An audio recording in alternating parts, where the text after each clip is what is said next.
बार भी स्वागत अभिनंदन। देखिए, सरकारी गन्ना उत्पादन के विषय में ये गोष्ठी भी रखी गई है और हमें उससे क्या लाभ होगा, अभी हमारे आदरणीय राय साहब ने आपको बताया कि विभाग द्वारा क्या क्या आमूल परिवर्तन किए गए हैं, उनकी जानकारी आप लोग को मिली है। और चीनी मिल द्वारा इस बुआई के लिए क्या क्या सहयोग हमारे किसान भाई का किया जा रहा है, आप उसका लाभ लें। अब आते हैं गन्ना कि हम सरकारी बुआई ही क्यों करें। कितने किसान भाई यहाँ पर ऐसे हैं जो सरकारी गन्ने की बुआई करते हैं या करेंगे? हाथ खड़ा करें थोड़ा। बहुत बहुत धन्यवाद, एक बार जोरदार तालियों के साथ।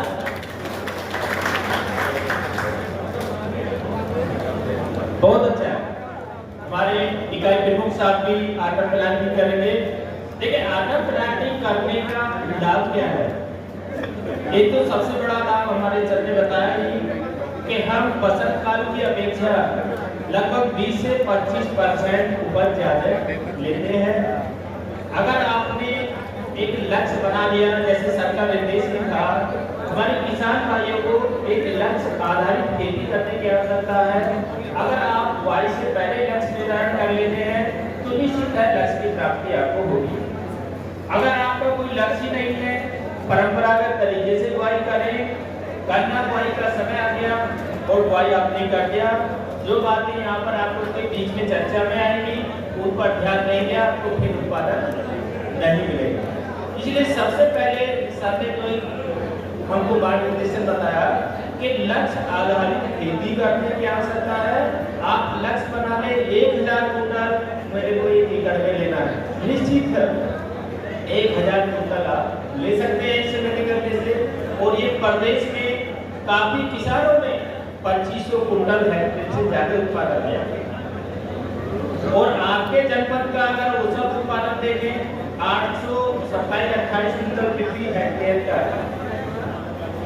वहीं हम प्रदेश में बात करें जनपद शामली की, जनपद शामली कई वर्षों से प्रथम स्थान पर है, 1036 कुंटल प्रति हेक्टेयर का औसत उत्पादन।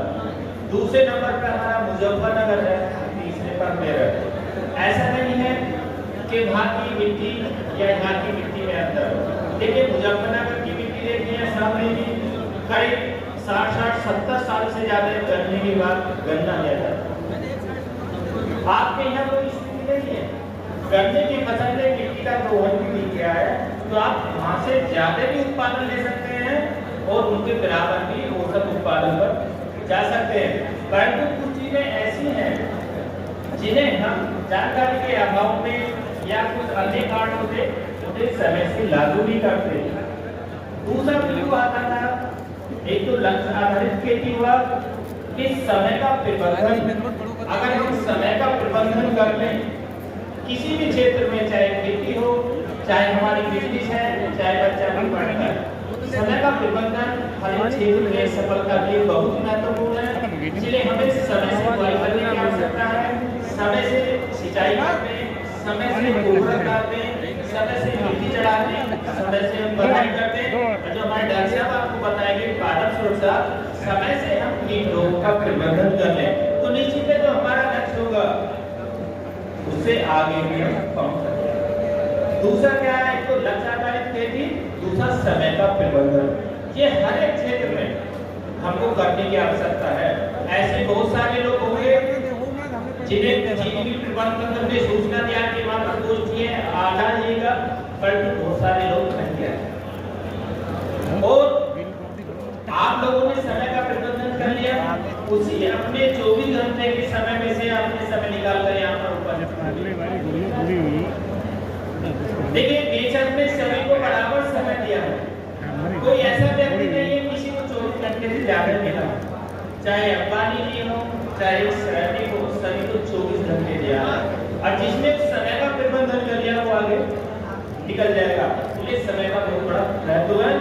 शरदकालीन गन्ना बुआई का समय बहुत ही अच्छा है।